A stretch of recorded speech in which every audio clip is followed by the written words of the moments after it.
Imagine a man sitting in a diner. It's a Wednesday morning, 7:22 a.m. He is eating 2 eggs over medium, wheat toast, black coffee.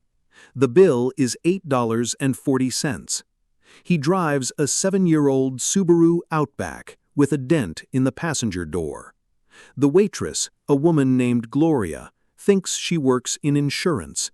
He lets her think that. His phone buzzes on the table. He glances at it, just for a second. It's a message from his portfolio manager, a quarterly summary. $650 million in total asset value. He reads it, sets the phone face down, and goes back to his eggs. No one in this diner knows.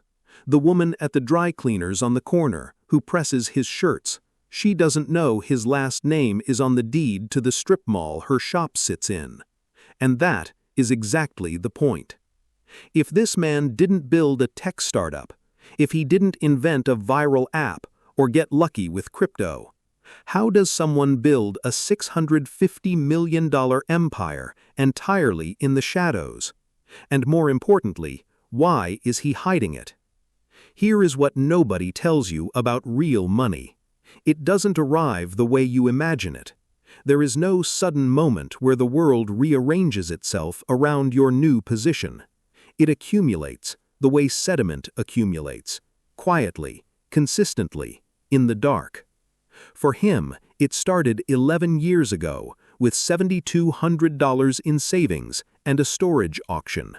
He bought Unit 114 for $420. Inside, under the trash, was a filing cabinet with a broken lock. Inside that cabinet were the meticulously kept records of an abandoned commercial cleaning company. He didn't invent a new product. He simply saw a gap and built a structure to fill it. He started a cleaning company with no van and no employees.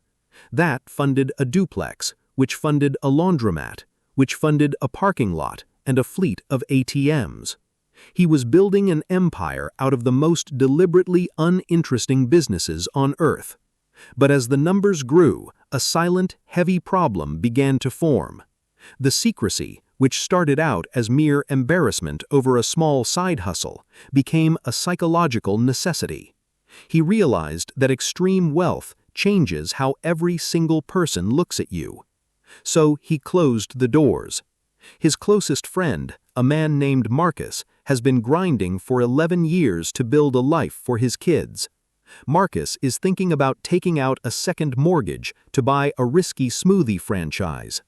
When you have $650 million, you could write a check and solve your best friend's financial anxiety forever.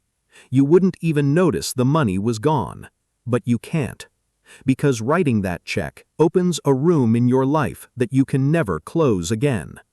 Instead, he reads the franchise contract and carefully points out the flaws in the math, so Marcus figures it out himself. He saves his friend, but he has to do it from behind a wall of silence. There is a quiet, persistent reality to this kind of wealth. You have the power to fix almost anything, but you are completely, utterly alone. You would think that crossing the $500 million mark would feel like a cinematic climax, a moment of absolute freedom and triumph. But the universe has a strange sense of humor. The email arrives on a Tuesday afternoon in October, confirming the $650 million valuation.